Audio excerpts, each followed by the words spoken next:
El fútbol mexicano ha recibido, en sus más de 100 años de existencia, a miles de jugadores extranjeros. Un altísimo porcentaje de ellos solo han venido a pasar el rato, cobrar bien y luego irse, taponeando el talento nacional. Estas trabas son tan graves que han coartado muchísimas carreras de jóvenes mexicanos que no pueden permitirse una vida de lucha y se deciden por tomar otro camino. Pocos son los que resisten y se aferran a un sueño que parece inalcanzable, como un pequeño haz de luz en un oscuro océano de incertidumbre. Promesas incumplidas y falsas esperanzas. De esos filtros que ponen a prueba el espíritu combatiente de los nuestros, salen diamantes que pudieron brillar mucho tiempo atrás, pero que finalmente llegaron a la cima en edades más avanzadas que el estándar del mundo fútbol. Hoy te contaremos la historia del que quizás sea el mejor ejemplo de todos, un coahuilense que se supo sobreponer a cada una de las trabas que agentes externos le pusieron en el camino, y que terminó por convertirse en uno de los más importantes referentes aztecas de todos los tiempos.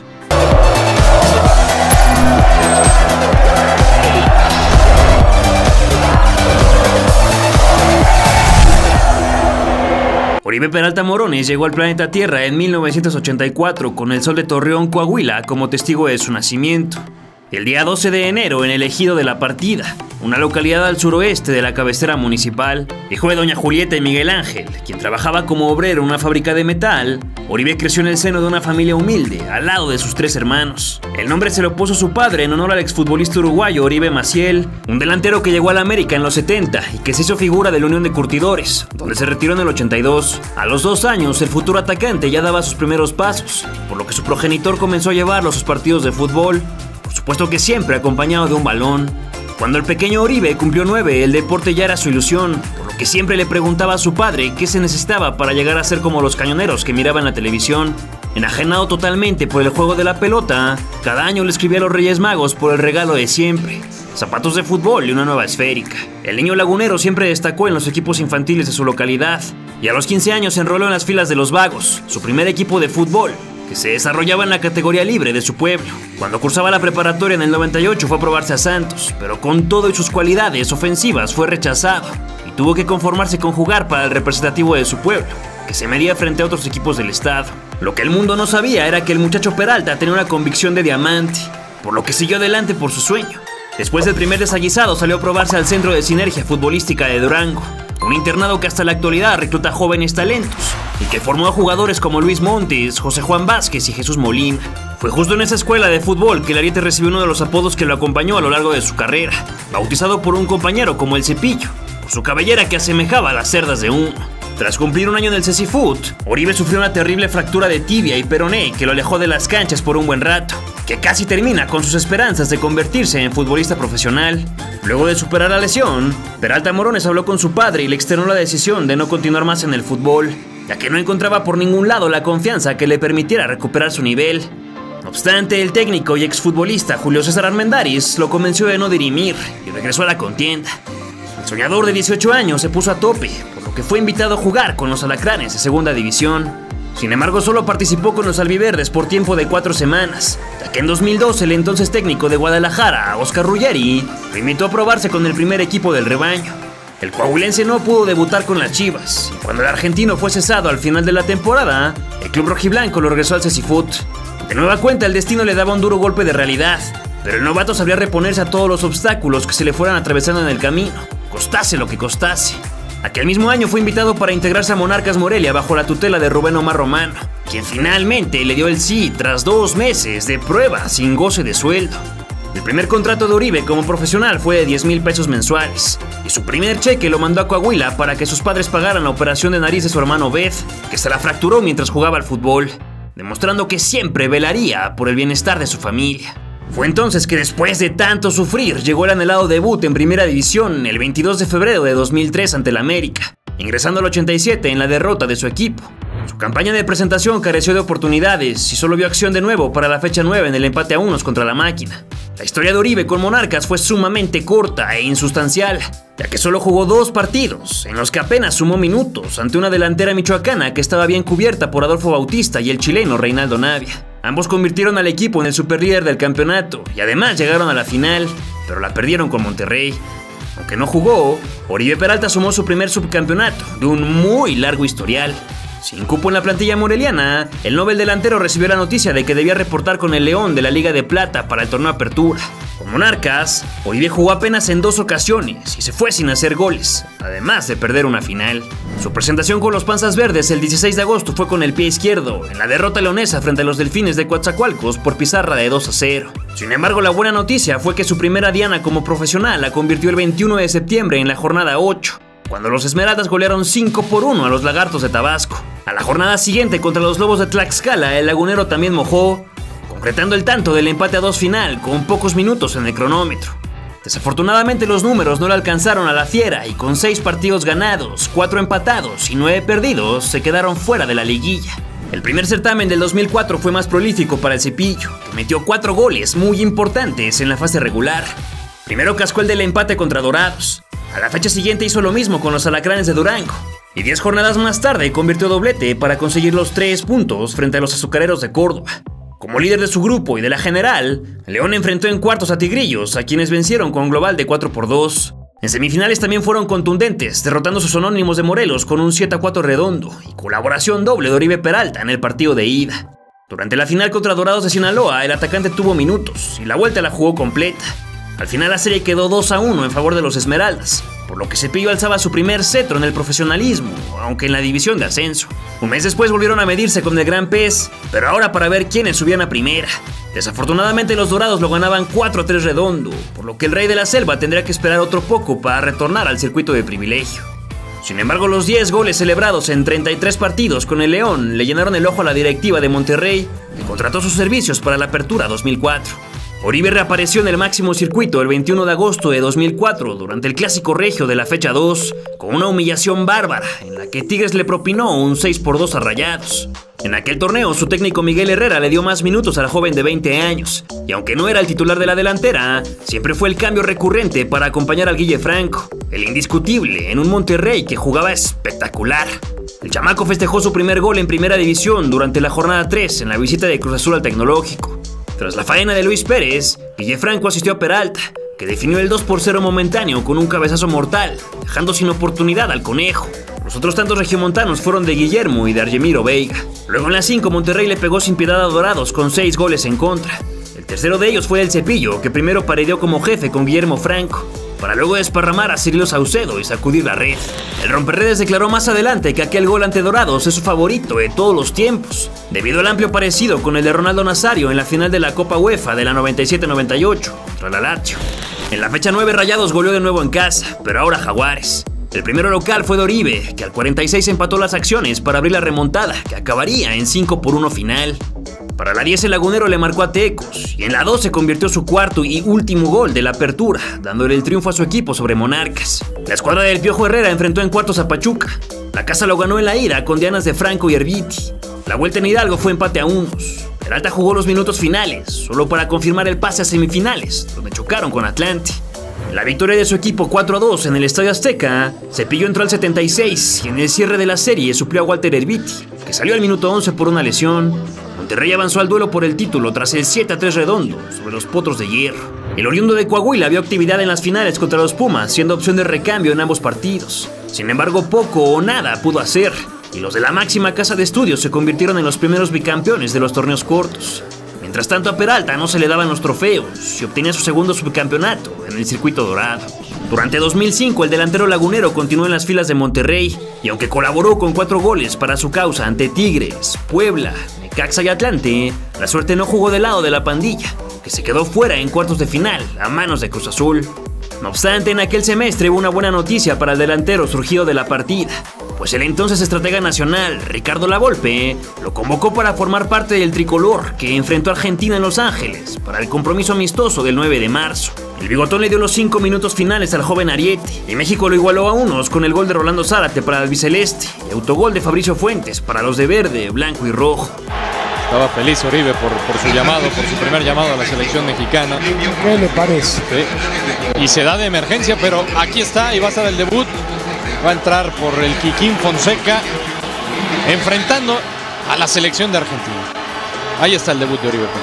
7 días más tarde, Oribe reportó con Monterrey para debutar internacionalmente a nivel de clubes, disputando los cuartos de final de vuelta de la Copa de Campeones de la CONCACAF ante el Municipal de Guatemala. Este torneo sería uno de los más visitados durante su trayectoria. Oribe disputó los 90 minutos y pese a que no anotó, los del Cerro de la Silla avanzaron tras el 2-1 de la serie. Ya en semis el de Torreón fue titular en el empate a 2 contra Saprissa en Costa Rica y para la vuelta en el Tecnológico entró desde la banca, pero desafortunadamente los del Barrial se quedaron fuera en la decisión desde los 11 pasos. De a poco el nivel del centro delantero mexicano llamó la atención de otros equipos y fueron las Chivas de Benjamín Galindo quienes a la primera oportunidad se reforzaron con el cañonero Rayado para la Copa Libertadores. Debido a la ausencia de algunos jugadores rojiblancos que partieron hacia Alemania para disputar la Copa Confederaciones con la selección nacional, el futbolista de 21 años disputó 4 partidos con Guadalajara. Ante Pachuca en octavos se quedó en la banca, pero en la vuelta debutó como chivermano ingresando al minuto 80. El rebaño derrotó a los Tuzos por global de 4-2 y escaló a cuartos de final, donde se topó con Boca Juniors. Frente a los Ceneices, Peralta Morones apenas sumó minutos en el 4-0 a favor de la ida y se quedó en la banca para el regreso en Buenos Aires, que terminó 0-0 y en una bronca monumental. Contra el Atlético Paranaense en semifinales, Peralta jugó su primer y único partido como titular, saliendo de cambio al 76 en el cotejo de ida, que terminó con el 3-0 en contra. Para el segundo de la serie solo participó de 5 minutos y Chivas se despidió de la Libertadores empatando a 2 en el Jalisco. Si deseas observar un resumen detallado de la participación del rebaño en ese histórico certamen, te dejo el link en la descripción de este video. Apenas terminó la aventura continental con el rebaño, Oribe regresó con Monterrey, cuyos alcances en la apertura serían extraordinarios. Acabaron en segundo de la clasificación con solo 2 derrotas, 5 empates y 10 victorias, logrando así su mejor cosecha de puntos hasta ese entonces. Y además desbloquearon el reto de ser el equipo con más triunfos consecutivos de visita en la historia de los torneos cortos. No obstante, para esta campaña Peralta bajó la cuota y solo vacunó en una ocasión, festejando el segundo gol de Monterrey en la victoria de 2-0 sobre Atlante en la jornada 8. Los cuartos de final fueron contra Tecos, que se devoraron un rotundo 7-0 redondo. Cepillo tocó el césped al minuto 74 en la ida, pero en la vuelta no fue requerido y lo dejaron calentando la banca. La semifinal se puso buena porque fue de clásico regio y el primer duelo se lo llevó Tigres, que hizo valer el Volcán ganándolo 1-0, pero sin minutos para nuestro protagonista. El cierre de la serie fue en el Tec de Monterrey. Peralta ingresó a 10 del final y los cartones quedaron en favor de la pandilla, que volteó el marcador con el 2-1. Toluca fue el rival a vencer y la ida se emparejó 3-3, con Oribe Peralta entrando al campo al 56 de tiempo corrido. Para la conclusión en Monterrey, el coahuilense relevó a Julio César Piñeiro cuando apenas lo perdieron 1-0. Aunque la presencia del número 24 fue inservible, porque no metió gol y Toluca lo ganó 3-0. Era nada más y nada menos que el tercer subcampeonato para la tablita del goleador. El Clausura 2006 fue el último semestre de Oribe con Rayados, en donde tuvo la actividad de siempre, entrando de cambio, como de maldita costumbre. Gritó gol en una sola oportunidad, durante la quinta fecha ante Toluca, y para de contar, que Monterrey hizo una temporada para el olvido, hundiéndose hasta el peldaño 16 de la general. A sabiendas de que sería muy difícil hacerse de un lugar en la titularidad de Monterrey, con Carlos Ochoa como competencia directa, y cuando el equipo de sus amores ofertó por él, no dudó en firmar con ellos. Con Monterrey, Oribe disputó 69 partidos, en los que anotó 11 goles y se quedó con 2 subcampeonatos. La primera travesía del Cepillo con los de la Laguna no resultó como lo esperaba, pese a que arrancó medianamente bien, debutando como titular frente a los Pumas. Al minuto 12 el delantero quebró a 2 universitarios y siguió una diagonal para el Pony Ruiz, que logró el único tanto guerrero en el empate a 1 con los auriazules. De ahí en adelante Santos cosechó 8 empates más, 5 resbalones y únicamente 3 victorias, por lo que vieron la fiesta grande postrados en el penúltimo lugar de la general. En aquel certamen Peralta hizo dupla en la delantera con Eliomar Marcón, celebró un gol a Veracruz e hizo su primer doblete al Atlante en la jornada 15. Si la apertura 2006 fue regular en lo individual para Peralta y terrible en lo colectivo para Santos, en el Clausura 2007 sucedió lo opuesto, ya que al cañonero le fue de la patada, pero el equipo le cambió la cara en su asociación futbolística. Con el regreso a la Laguna de Vicente Matías Bozo, Cepillo se peleó la titularidad con Marcón para acompañar al Toro en la delantera. Pero para su mala suerte, el brasileño fue más del gusto de Daniel Guzmán, por lo que el mexicano comió banca la mayor parte del campeonato. Una vez más el extranjero le arrebataba la oportunidad al nacional. Fue hasta la recta final que por fin se ganó la confianza del técnico, que comenzó a meterlo de inicio, logrando convertir su único tanto de la campaña en la victoria de 2-0 contra Cruz Azul hasta la última jornada. Por cierto que ese triunfo salvó a los laguneros de caer en el infierno del descenso. En noveno de la general, pero terceros de su grupo, los Santos alcanzaron repesca. Y aunque San Luis les ganó por la mínima en Torreón, para la vuelta pasaron por encima de los Gladiadores y se clasificaron. Tristemente, el coahuilense salió expulsado al 87 por doble amarilla y se perdió el primero de cuartos ante Pachuca, que terminó empatado a unos. Los segundos 90 minutos se disputaron en el Huracán, y pese a que Alcepillo retornó al cuadro titular, los cartones repitieron las tablas, quedando Santos tirado en el camino. Con el arribo de Cristian Benítez como refuerzo para la apertura 2007, acompañando a Buoso en el ataque, Peralta fue relegado a la banca otra vez, y no había actividad sino hasta la jornada 4, que salió de inicio en el triunfo de 2-1 frente a las Chivas. En adelante comenzó a alternar como revulsivo junto a Francisco Torres, y regularmente alguno de ellos entraba de cambio supliendo a Ludueña, Buoso o Benítez. Con los raquíticos minutos concedidos por Guzmán, Oribe pudo marcar 3 goles. Uno en la 14 al Atlas, que metió con la interna de la derecha a pase de Ludueña. Otro al Necaxa para la jornada siguiente, tras la sensacional jugada de Matías. Y el último lo incrustó de zurda al San Luis. Como aquella campaña, Santos fue amo y señor de la fase regular. Con una sola derrota, se metió a las finales en primero de la general, encontrándose con Morelia en cuartos. Durante la ida en el Morelos vimos a Oribe saltar de inicio ante la ausencia de Matías Buoso. Estuvo muy activo, desbordando por ambas bandas. Y al final de los 90 minutos, los de la comarca lo ganaron con tantos de Edgar Castillo y Achite Ludueña. Para la vuelta, el Toro regresó al 11. Santos lo ganó 3-2 y accedió a semifinales. Pero Oribe no tuvo minutos simbrado como suplente, para no variar. Contra los Pumas se quedó en la imaginaria en el primer cotejo que perdieron 3-0 en Ciudad Universitaria. Y en la Laguna entró durante el complemento, mas no evitaron la derrota global. Nos alcanzó el 2008, año que parecía ser el principio de un nuevo declive en la carrera del Cepillo, que nomás no lograba levantar. Y es que en el torneo clausura solo marcó un tanto frente al Atlas. Dio la titularidad únicamente en una ocasión, no jugó en 6 partidos y en los demás entró de cambio, ya que Buoso y Benítez hicieron bien su chamba, metiendo los goles necesarios que llevaron al equipo hasta la serie por el título. En los cuartos de ida, el de la partida entró de cambio y Santos lo ganó 2-1. Ya en la vuelta saltó como titular para que los de la comarca se clasificaran con el 3-2 global. El ex equipo de Oribe Peralta se presentó como el adversario en semifinales y para el empate a unos en Monterrey ingresó de cambio. Ya en el desenlace en Torreón se quedó en el banco. Como se repitieron los cartones otra vez, los de la comarca accedieron a la final por su mejor posición en la tabla. Oribe tampoco fue muy requerido para la contienda por la gloria, ya que entró en los minutos finales en ambos partidos. Sin embargo, Santos fue más que Cruz Azul, y con el 3-2 de la serie se proclamaron campeones de liga. Esa era la primera de Oribe Peralta, luego de 5 años como profesional, pero sabía a disgusto, ya que el atacante tenía 24 años y nomás no lograba sentarse como el eje de ataque principal en el equipo. Con lo sucedido en la apertura 2008 no podía asegurarse otra cosa más que la carrera de Peralta se iba en picada a toda velocidad y que la caída sería estrepitosa, dolorosa y lo rompería para siempre. Y es que en 17 jornadas se presentó como titular en 7 partidos, de los que solo jugó uno completo. 7 más no los disputó, en los 3 restantes entró de cambio y nunca sacudió la red.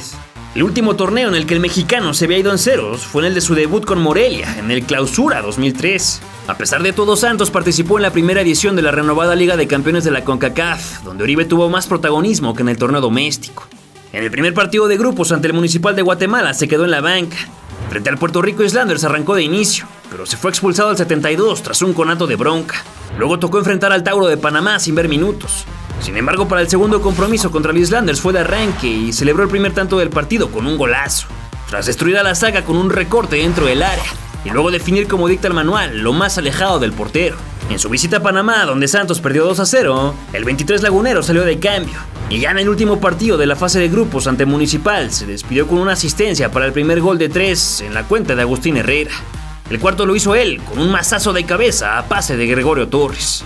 Como líderes del grupo D, los Santos se clasificaron a la fase eliminatoria, que se jugó a partir de febrero del 2009, cuando Oribe ya no era parte del conjunto albiverde. Y es que para acabar de joder, Daniel Guzmán decidió que no entraba en los planes para la Clausura 2009, por lo que la directiva lo cedió a préstamo con los Jaguares de Chiapas, bajo el mando de Miguel Ángel Brindisi. Cualquiera podía decir que llegar a la Selva Lacandona sería un retroceso en la carrera del Cepillo, sobre todo considerando su rotundo bajón en el último año.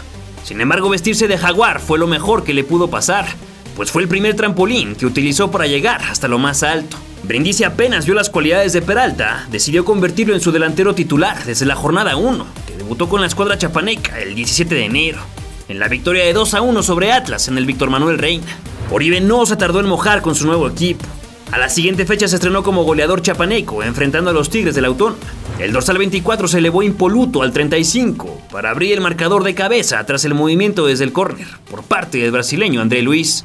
En el 2-0 contra el Atlante de la fecha 4 también levantó las pasiones de la grada cuando al 18 agitó la red con la derecha luego de la espectacular samba de Itamar Batista. En Ciudad Universitaria, Cepillo Peralta le dio el empate al Jaguar con un martillazo sólido a 6 minutos de cumplirse el reglamentario. 8 días más tarde descontó el segundo para su causa contra el Puebla, pero no pudo evitar la caída de 4-2 en el Zoque. A los indios de Ciudad Juárez también los vacunó para el 1-1 definitivo, resolviendo en 2 tiempos dentro de la cocina juarense. Su cuarto y último gol de clausura se lo convirtió el equipo que lo vio nacer en un partido donde Chiapas resurgió de las cenizas. Los de Brindisi lo perdían 2-0 y a 10 minutos del final Oribe acortó la diferencia con la frente tras la asistencia de Bautista. Y a pocos segundos del 90, el mismo Bofo empató las acciones con un tiro libre de alta gama. Aunque Jaguares fue 10º de la general, las complacencias de nuestro nefasto sistema de competencia le permitieron meterse a la liguilla como segundo de su sector, lo que se toparon las caras con Pachuca en cuartos de final. El lagunero fue titular en la serie, pero los hidalguenses remaron más fuerte que los chiapanecos y los derrotaron con un contundente 5-1. Para la segunda mitad del año, Brindisi no renovó con Jaguares y su lugar fue ocupado por Luis Fernando Tena, que tampoco dudó ni un poco en darle la confianza a Peralta como el delantero inamovible del plantel, y el Cepillo le respondió aumentando su cuota goleadora. Era el inicio de un amor mutuo que daría sus deliciosos frutos 3 años después. El Apertura lo comenzó con el pie derecho porque al 18 de tiempo corrido contra la Máquina abrió la llave de pierna derecha. Luego de la extraordinaria trenza lacandona, Jaguares terminó por ganarlo 2-0. Para su mala fortuna se le mojó la pólvora durante 9 jornadas, aunque en la 10 regresó a la senda del gol con un doblete ante San Luis. El primero fue a bocajarro dentro del área. El segundo significó el 3-0 que definió con la zurda a pase del brasileño Josiel da Rocha. En la 15 anotó el único para los intereses naranjas, pero lo perdieron por un gol de diferencia ante Morelia. Una jornada después, contra los indios, el coahuilense le dio los 3 puntos a su equipo, rematando de cabeza el servicio de Oscar Razo. Su último tanto con la de los Jaguares de Chiapas lo cascó en la jornada que concluyó la fase regular y se lo hizo a los rojinegros del Atlas, adelantándose con la cabeza a su marcador para colocar el 1-0. Luego del año redondo con Jaguares, la directiva santista exigió el regreso del delantero prestado, por lo que Oribe reportaba de nuevo con los de la Laguna. En Tuxtla Gutiérrez, Peralta cascó 12 goles en 35 partidos, un respiro fantástico en su atorada trayectoria.